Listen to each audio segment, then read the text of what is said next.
Bismillahirrahmanirrahim. Assalamualaikum warahmatullahi wabarakatuh. Bertemu lagi dengan saya, Ibu Maya, pada mata kuliah Pendidikan Pancasila dan Kewarganegaraan serta Anti Korupsi. Semoga semuanya dalam keadaan sehat-sehat selalu dan diberikan kemudahan serta kelancaran untuk dapat mengikuti perkuliahan pada hari ini. Adapun tema kita pada hari ini adalah Pancasila dalam arus sejarah. Langsung saja kita masuk ke materi. Adapun latar belakang daripada disebutkannya Pancasila sebagai filsafat bangsa Indonesia merupakan hasil kesepakatan bersama yang kemudian disebut sebagai sebuah perjanjian luhur bangsa Indonesia, di mana di dalamnya terkandung semangat kekeluargaan sebagai inti dari ajaran Pancasila. Dasar filsafat negara Indonesia yang diberi nama Pancasila ini kemudian secara resmi dirumuskan dalam Undang-Undang Dasar tahun 45. Nilai-nilai Pancasila telah ada pada bangsa Indonesia sejak zaman dulu kala, sebelum bangsa Indonesia mendirikan negara. Proses terbentuknya negara Indonesia melalui proses sejarah yang cukup panjang, yaitu sejak zaman batu hingga munculnya kerajaan-kerajaan pada abad keempat. Pancasila pada dasarnya telah ada pada zaman nenek moyang kita dan pada zaman kerajaan-kerajaan di Indonesia berjaya. Pancasila merupakan dasar resmi negara kebangsaan Indonesia sejak tanggal 18 Agustus tahun 45. Hal ini terjadi karena pada waktu itulah Pancasila disahkan oleh PPKI, lembaga atau badan konstituante yang memiliki kewenangan dalam merumuskan dan mengesahkan dasar negara Indonesia merdeka. Pada awal era reformasi tahun 98, muncul anggapan bahwa Pancasila sudah tidak berlaku lagi karena sebagai produk dari rezim Orde Baru. Anggapan ini muncul karena pada zaman Orde Baru, sosialisasi Pancasila dilakukan melalui penataran P4 yang syarat dengan nuansa doktrin yang memihak kepada rezim yang berkuasa pada waktu itu. Berikut adalah gambaran dari periode pengusulan Pancasila. Semuanya terjadi pada tahun 1945, dimulai dari tanggal 29 April, di mana BPUPKI dibentuk oleh pemerintah pendudukan Jepang dengan jumlah anggota sebanyak 60 orang. Nah, kemudian pada tanggal 28 Mei, BPUPKI dilantik oleh Lejen Kumagichi Harada, Panglima Tentara ke-16 Jepang di Jakarta. Kemudian pada tanggal 29 Mei dimulailah sidang yang pertama dengan materi pokok pembicaraan calon dasar negara. Jadi ini masih dirumuskan dulu. Pada tanggal 29 Mei itu intinya calon dasar negara kita apa? Nah, kemudian pada tanggal 1 Juni ada pidato dari Insinyur Soekarno yang menyampaikan 5 butir gagasan tentang dasar negara. Jadi ini merupakan satu gagasan yang intinya mencerminkan dari dasar negara yang nanti akan kita sepakati sebagai dasar negara Republik Indonesia. Adapun 5 butir gagasan tersebut berbunyi, yang pertama, nasionalisme atau kebangsaan Indonesia. Yang kedua, internasionalisme atau peri kemanusiaan. Yang ketiga, mufakat atau demokrasi. Yang keempat, kesejahteraan sosial. Kelima, ketuhanan yang berkebudayaan. Kemudian berikutnya adalah periode perumusan. Kalau tadi masih proses perumusan calon dasar negara, ini sudah mulai masuk pada periode perumusan Pancasila itu sendiri, di mana melahirkan yang namanya Piagam Jakarta. Adapun rumusan Pancasila yang terletak dalam Piagam Jakarta itu berbunyi sebagai berikut. Ketuhanan dengan kewajiban menjalankan syariat Islam bagi pemeluk-pemeluknya. Kemanusiaan yang adil dan beradab. Persatuan Indonesia. Kerakyatan yang dipimpin oleh hikmat kebijaksanaan dalam permusyawaratan perwakilan. Keadilan sosial bagi seluruh rakyat Indonesia. Berikutnya muncul maklumat pemerintah pendudukan Jepang yang berbunyi 1.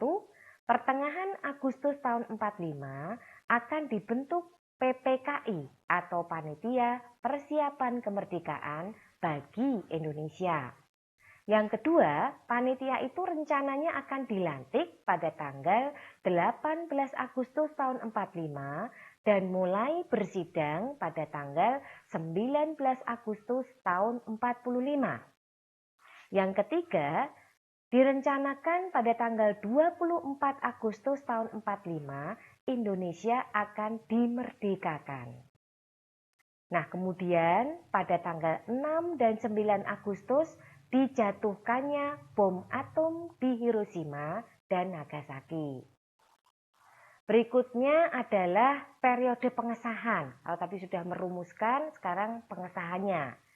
Dimulai pada tanggal 12 Agustus tahun 45, di mana di sini Soekarno, Hatta, dan Rajiman Widyodiningrat dipanggil oleh penguasa militer Jepang di Asia Selatan ke Saigon untuk membahas tentang Hari Kemerdekaan Indonesia. Kemudian yang kedua, pada tanggal 14 Agustus tahun 45, Jepang menyerah kepada sekutu tanpa syarat. Pada tanggal 15 Agustus tahun 45, Soekarno, Hatta, dan Rajiman kembali ke Indonesia. Kedatangan mereka disambut oleh para pemuda yang mendesak agar kemerdekaan bangsa Indonesia diproklamasikan secepatnya. Pada tanggal 16 Agustus tahun 45 terjadi perbedaan pendapat, ada sedikit miskomunikasi yang kemudian berimbas kepada terjadinya penculikan terhadap Soekarno dan Hatta yang dilakukan oleh sejumlah pemuda. Kemudian pada tanggal 17 Agustus tahun 45 dicetuskanlah Proklamasi Kemerdekaan Indonesia. Teks kemerdekaan itu didiktekan oleh Muhammad Hatta dan ditulis oleh Soekarno pada dini hari. Adapun bunyi atau isi dari proklamasi yang sebelah kanan ini adalah bentuk realnya, dulu menggunakan bahasa tempo dulu, sedangkan yang sebelah kiri ini adalah mungkin yang lebih jelas bisa dibaca ya. Jadi berbunyi proklamasi. Kami bangsa Indonesia dengan ini menyatakan kemerdekaan Indonesia. Hal-hal yang mengenai pemindahan kekuasaan dan lain-lain diselenggarakan dengan cara seksama dan dalam tempo yang sesingkat-singkatnya. Berikutnya, putusan-putusan penting yang dihasilkan dan rumusan Pancasila dalam pembukaan Undang-Undang Dasar tahun 1945. Yang pertama adalah mengesahkan Undang-Undang Dasar Negara tahun 1945. Kemudian yang kedua, memilih presiden dan wakil presiden. Yang ketiga, membentuk KNIP yang anggota intinya adalah mantan dari anggota PPKI. Di sini, dalam rumusan Undang-Undang Dasar Negara tahun 1945, pada bagian alinea keempat pembukaan, bunyi dari Pancasila adalah sebagai berikut. 1. Ketuhanan yang Maha Esa. 2. Kemanusiaan yang adil dan beradab. 3. Persatuan Indonesia. 4. Kerakyatan yang dipimpin oleh hikmat kebijaksanaan dalam permusyawaratan perwakilan. 5. Keadilan sosial bagi seluruh rakyat Indonesia. Nah, berikutnya akan lebih dijabarkan lagi alasan mengapa bangsa Indonesia itu memerlukan Pancasila, di mana kita menganggap bahwa Pancasila itu sebagai identitas bangsa, Pancasila itu sebagai kepribadian bangsa, Pancasila itu sebagai pandangan hidup bangsa, Pancasila itu sebagai jiwa bangsa, Pancasila itu sebagai perjanjian luhur, di mana Indonesia menggunakan Pancasila itu sebagai dasar negara, bukan tanpa alasan. Kesamaan pemikiran itu merupakan alasan pertama. Hal ini muncul karena persamaan sejarah. Selain persamaan, perbedaan juga merupakan salah satu alasan yang cukup mendasar. Karena di dalam Pancasila, perbedaan itu tetap dihargai, tapi juga tetap dipersatukan. Sila-sila yang terkandung di dalam Pancasila itu memiliki peranan yang sama penting dan saling melengkapi dalam kehidupan bernegara bangsa Indonesia. Jadi kita memiliki kesamaan, ya, memiliki persamaan sejarah, memiliki persamaan sebagai sama-sama memiliki satu cerita, satu histori yang sama, di mana saling melengkapi. Ya, sehingga kita merasa bahwa memang kita betul-betul memerlukan yang namanya Pancasila, seperti itu. Nah, kemudian penjelasan lebih lanjut mengenai Pancasila sebagai identitas bangsa Indonesia. Pancasila sebagai identitas nasional karena bangsa Indonesia merupakan salah satu dari masyarakat internasional yang memiliki sejarah serta prinsip dalam hidupnya yang berbeda tentunya dengan bangsa-bangsa lain di dunia. Dengan adanya globalisasi, tentunya akan menjadi tantangan bagi bangsa Indonesia dalam meneguhkan identitas bangsa dan integrasi bangsa. Berikutnya, Pancasila sebagai kepribadian bangsa Indonesia. Perwujudan dari nilai-nilai budaya bangsa Indonesia sendiri yang diyakini kebaikan dan kebenarannya. Sebelum ditetapkannya Pancasila sebagai dasar yang sah, Indonesia memang sudah sejak dulu itu menganut nilai-nilai budaya luhur yang telah tercipta di tengah masyarakat nenek moyang Indonesia. Pancasila digali dari budaya bangsa Indonesia sendiri yang sudah ada, tumbuh, dan berkembang berabad-abad lamanya. Oleh karena itu, Pancasila adalah pribadi bangsa Indonesia itu sendiri yang biasanya hanya dimiliki oleh bangsa Indonesia sejak keberadaannya sebagai sebuah bangsa yang merdeka.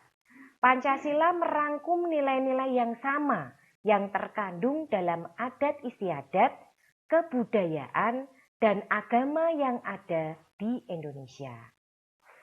Berikutnya, Pancasila sebagai pandangan hidup dari bangsa Indonesia.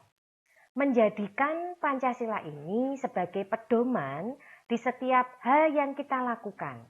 Jadi sikap kita sebagai warga negara Indonesia juga harus mencerminkan nilai-nilai yang ada pada setiap butir Pancasila. Contohnya, untuk sila yang pertama, ya, ketuhanan yang Maha Esa itu saling menghormati antar umat beragama sehingga tercipta kehidupan yang rukun, kita bisa menjalankan ibadah dengan nyaman, aman, sesuai dengan agama dan kepercayaan kita masing-masing, seperti itu. Kemudian untuk sila yang kedua, saling menjaga dan membantu sesama. Ini adalah salah satu contohnya, membela kebenaran dan keadilan, dan bekerja sama untuk kedamaian negara. Kita ketahui bahwa sikap dari pencerminan sila kedua ini dengan saling membantu dan menjaga tadi menjadikan kita itu semakin melihat bahwa kita bisa bekerja sama untuk membuat negara kita ini menjadi lebih maju. Kita lihat bagaimana ketika salah satu bagian, salah satu wilayah dari negara kita itu ada yang tertimpa musibah, ya, bencana dan lain-lain, maka segera saja dari beberapa bagian wilayah yang lain akan melakukan gerakan untuk membantu dari wilayah yang terdampak bencana tadi.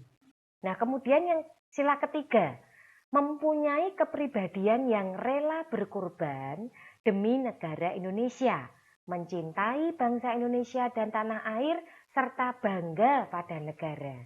Nah, sikap-sikap ini harus kita miliki karena kita memiliki atau menyebutkan Pancasila itu sebagai pandangan hidup. Ini sudah harus ada di tiap pribadi masyarakat Indonesia. Kita mulai dari usia dini. Bagaimana mengenalkan Pancasila itu? Nah, kemudian sila yang keempat, terkadang ditemukan perbedaan pendapat dan cara pandang. Namun, kita harus menyelesaikannya dengan cara bermusyawarah atau berdiskusi. Nah, di sini kita melihat ya bahwa setelah banyak sekali mungkin hal yang harus disikapi bersama, diputuskan bersama, itu tidak bisa hanya satu pihak saja yang menentukan. Nah, tentunya masing-masing pihak itu bisa memberikan cara pandangnya masing-masing untuk bagaimana mendapatkan keputusan yang terbaik. Kemudian sila yang kelima, mengembangkan perbuatan luhur dengan cara kekeluargaan dan gotong royong, selalu bersikap adil, dan juga harus seimbang antara hak dan kewajiban dengan juga menghormati hak-hak orang lain. Jadi kita tetap harus berhati-hati. Di balik hak kita itu juga ada hak orang lain. Di mana kita juga harus mengerjakan apa yang menjadi kewajiban kita. Ya, apa yang menjadi kewajiban kita sebagai warga negara, apa yang menjadi hak kita sebagai warga negara itu harus diberikan dengan baik dan benar. Nah, ini adalah penjelasan dari Pancasila sebagai pandangan hidup bangsa Indonesia. Nah, kemudian Pancasila sebagai jiwa bangsa. Pancasila itu berperan sebagai nyawa, sumber, pandangan hidup, ideologi bangsa, bahkan ciri khusus bangsa Indonesia, di mana Pancasila ini didapat seiring dengan perjalanan sejarah bangsa Indonesia, sehingga mampu membedakan antara ciri khas bangsa Indonesia dengan bangsa-bangsa lainnya, sehingga dapat dijabarkan kembali bahwa Pancasila itu sebagai jiwa bangsa Indonesia. Berarti setiap aktivitas, setiap perbuatan, setiap tindakan, serta pemikiran seluruh individu di Indonesia itu harus berdasarkan dan berpedoman kepada Pancasila. Kemudian selanjutnya, Pancasila sebagai perjanjian luhur. Pancasila merupakan keputusan final bagi bangsa Indonesia yang harus diamalkan dan dilestarikan oleh seluruh rakyat Indonesia. Keberagaman yang terdapat pada masyarakat Indonesia itu merupakan salah satu faktor yang menjadikan Pancasila sebagai perjanjian luhur. Di dalam isi Pancasila terdapat sila yang mencantumkan perjanjian luhur untuk seluruh rakyat Indonesia, yakni pada sila pertama yang berbunyi ketuhanan yang Maha Esa. Hal tersebut menandakan bahwa perbedaan beragama yang terdapat di Indonesia ternyata tidak menghalangi setiap rakyat untuk bersatu membangun negara. Nah, ini yang kita berikan penjelasan dari Pancasila sebagai perjanjian luhur, merupakan keputusan bersama dan keberagaman yang terdapat di negara kita itu merupakan salah satu faktor kenapa kita harus membuat sebuah perjanjian. Meskipun kita berbeda, meskipun kita beraneka ragam, tetapi kita tetap satu. Nah, ini adalah isi dari perjanjian luhur. Nah, berikutnya kita akan menelusuri secara lebih jelas, kalau tadi hanya berupa gambaran-gambaran saja, konsep dan urgensi Pancasila dalam arus sejarah bangsa Indonesia yang dibagi dalam 3 tahap. Di mana pada tahap yang pertama itu adalah periode pengusulan, tahap yang kedua itu adalah periode perumusan, dan yang ketiga itu adalah periode pengesahan. Nah, kalau kita lihat pada periode pengusulan Pancasila kali ini, pada awalnya dilakukan dalam sidang BPUPKI pertama yang dilaksanakan pada tanggal 29 Mei sampai dengan 1 Juni tahun 45. BPUPKI dibentuk oleh pemerintah, terutama pemerintah Jepang pada tanggal 29 April 45 dengan jumlah anggota 60. Kemudian badan ini diketuai oleh Dr. Rajiman Weddiodiningrat yang didampingi oleh 2 orang ketua muda atau wakil ketua. Pada saat itu yaitu Raden Panji Suroso dan Ichi Bangase yaitu orang Jepang. BPUPKI dilantik oleh Lejen Komaki Chiharada, Panglima Tentara ke-16 Jepang di Jakarta pada tanggal 28 Mei tahun 45. Dan sehari setelah dilantik, tanggal 29 Mei 45, dimulailah sidang yang pertama dengan materi pokok pembicaraan apa calon dasar negara kita. Nah, menurut catatan dari sejarah, diketahui bahwa sidang tersebut menampilkan beberapa pembicara, yaitu Mr. Muhyamin, Insinyur Soekarno, dan Ki Bagus Hadikusumo, serta Mr. Supomo, yang mereka ini menyampaikan usulan tentang dasar negara menurut pandangannya masing-masing. Pada tanggal 1 Juni tahun 45, Insinyur Soekarno menyampaikan pidato yang berisi 5 butir gagasan tentang dasar negara, yang pada saat itu sidang kemudian menerima usulan tersebut, usulan nama Pancasila sebagai dasar filsafat negara. Nah, kita beralih ke periode berikutnya, meskipun tadi sudah digambarkan juga supaya ini lebih memperjelas, yaitu periode perumusan Pancasila. Sidang BPUPKI kedua pada tanggal 10 sampai 16 Juli tahun 45 adalah disetujuinya naskah awal pembukaan hukum dasar yang kemudian dikenal dengan nama Piagam Jakarta. Piagam Jakarta itu merupakan naskah awal pernyataan kemerdekaan Indonesia. Pada alinea keempat, Piagam Jakarta terdapat rumusan Pancasila. Pertama, ketuhanan dengan kewajiban menjalankan syariat Islam bagi pemeluk-pemeluknya. Yang kedua, kemanusiaan yang adil dan beradab. Yang ketiga, persatuan Indonesia. Keempat, kerakyatan yang dipimpin oleh hikmat kebijaksanaan dalam permusyawaratan perwakilan. 5. Keadilan sosial bagi seluruh rakyat Indonesia. Nah, ini adalah naskah rumusan Pancasila yang tertuang di dalam Piagam Jakarta. Naskah awal pembukaan hukum dasar yang dijuluki Piagam Jakarta ini di kemudian hari dijadikan pembukaan Undang-Undang Dasar tahun 45 dengan sejumlah perubahan tentunya. Takluknya Jepang terhadap sekutu akibat peristiwa bom atom kota Hiroshima pada 6 Agustus tahun 45. Sehari setelah itu, 7 Agustus 45, pemerintah pendudukan Jepang di Jakarta mengeluarkan maklumat yang berisi 1.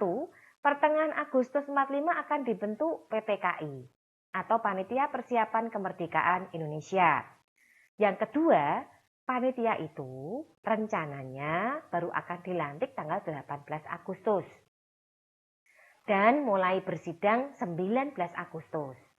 Yang ketiga, direncanakan pada tanggal 24 Agustus nanti Indonesia akan dimerdekakan. Nah, jatuhnya bom Hiroshima belum membuat Jepang takluk. Amerika dan sekutu akhirnya menjatuhkan bom di Nagasaki pada tanggal 9 Agustus 45 yang ternyata membuat kota tersebut menjadi luluh lantak sehingga menjadikan kekuatan Jepang semakin melemah. yang mengharuskannya untuk menyerah tanpa syarat kepada sekutu pada tanggal 14 Agustus tahun 45. Kekosongan kekuasaan ini tidak disia-siakan oleh para tokoh nasional. PPKI yang semula dibentuk Jepang karena Jepang sudah kalah dan tidak bisa berkuasa lagi, maka para pemimpin nasional pada waktu itu segera membuat kesepakatan untuk mengambil keputusan politis yang sangat penting. Kemudian muncul, ini adalah bunyi dari Piagam Jakarta, yang kemudian nanti akan masuk menjadi pembukaan Undang-Undang Dasar tahun 45. Nah, berikutnya kita masuk ke periode ketiga yang terakhir, yaitu periode pengesahan Pancasila. Pada 12 Agustus tahun 45, ketika itu Soekarno, Hatta, dan Rajiman Mediodiningrat dipanggil oleh penguasa militer Jepang di Asia Selatan ke Saigon untuk membahas tentang Hari Kemerdekaan Indonesia. Ternyata pada tanggal 14 Agustus 45, Jepang menyerah kepada sekutu tanpa syarat. Pada tanggal 15 Agustus, Soekarno, Hatta, dan Rajiman kembali ke Indonesia. Perubahan situasi yang cepat itu ternyata menimbulkan kesalahpahaman antara kelompok muda dengan Soekarno dan kawan-kawan. Sehingga terjadilah penculikan atas diri Soekarno dan Muhammad Hatta ke Rengas Dengklok. Tindakan pemuda itu berdasarkan keputusan rapat yang diadakan pada pukul 24 WIB menjelang 16 Agustus tahun 45 di Cikini nomor 71 Jakarta. Jadi ini ada sedikit kesalahpahaman antara kelompok muda dengan timnya Insinyur Soekarno. Akhirnya dicetuskanlah proklamasi kemerdekaan Indonesia itu pada tanggal 17 Agustus tahun 45. Teks kemerdekaan itu didiktekan oleh Muhammad Hatta dan ditulis oleh Soekarno pada dini hari dan diketik oleh Sayuti Melik. Sehari setelah proklamasi kemerdekaan Indonesia tanggal 18 Agustus tahun 45, PPKI sidang untuk menentukan dan menegaskan bagaimana posisi bangsa Indonesia dari yang semula menjadi bangsa yang terjajah, ya, itu sekarang menjadi bangsa yang merdeka. Adapun keputusan yang berhasil diambil dari sidang PPKI pada tanggal itu adalah 1. Mengesahkan Undang-Undang Dasar Negara UUD 45 yang terdiri atas pembukaan dan batang tubuh. Yang kedua, memilih presiden dan wakil presiden, yaitu Soekarno dan Muhammad Hatta. Yang ketiga, membentuk KNIP yang anggota intinya adalah mantan anggota PPKI. Nah, berikutnya menanya alasan diperlukannya Pancasila dalam kajian sejarah bangsa Indonesia. Kita lihat bahwa dalam sejarah bangsa Indonesia, Pancasila itu satu, sebagai identitas bangsa. Yang kedua, Pancasila sebagai kepribadian bangsa. Ini tadi sudah disebutkan sebelumnya ya. Nah, kemudian yang ketiga, Pancasila sebagai pandangan hidup bangsa. Yang keempat, Pancasila sebagai jiwa bangsa. Dan yang kelima, Pancasila sebagai perjanjian luhur. Berikutnya sumber historis, sosiologis, dan politis tentang Pancasila dalam kajian sejarah bangsa Indonesia. Yang pertama yaitu sumber historis. Nilai-nilai Pancasila sudah ada dalam adat istiadat, kebudayaan, dan agama yang berkembang dalam kehidupan bangsa Indonesia sejak zaman kerajaan dahulu. Yang kedua yaitu sumber sosiologis. Nilai-nilai Pancasila, ketuhanan, kemanusiaan, persatuan, kerakyatan, keadilan, secara sosiologis itu telah ada di masyarakat Indonesia sejak dahulu hingga sekarang. Kemudian yang ketiga, sumber politis. Sebagaimana diketahui bahwa nilai-nilai dasar yang terkandung dalam Pancasila bersumber dan digali dari local wisdom, budaya dan pengalaman bangsa Indonesia, termasuk pengalaman dalam berhubungan dengan bangsa-bangsa lain. Baik, itu tadi materi tentang Pancasila ya, dalam arus sejarah. Nah, berikutnya di sini ada sedikit kuis, di mana kuis ini nanti bisa dijadikan sebagai latihan sekaligus melihat bagaimana pemahaman Anda semua terhadap materi yang telah Bu Maya berikan pada hari ini. Adapun kuis hari ini ada dua. Yang pertama, jelaskan pengertian Pancasila sebagai perjanjian luhur dari bangsa Indonesia. Yang kedua, berikan contohnya. Nah, silahkan Anda mungkin untuk berlatih di rumah. Kalau Anda bisa menjawab, bisa memberikan contohnya dengan jelas, ini menunjukkan bahwa materi yang diberikan juga bisa dengan mudah dipahami. Baiklah, kira-kira itu dulu yang bisa Bu Maya sampaikan untuk pertemuan pada hari ini. Mohon maaf jika mungkin dalam penyampaian ada hal yang kurang berkenan. Akhir kata saya undur diri dulu. Wassalamualaikum warahmatullahi wabarakatuh.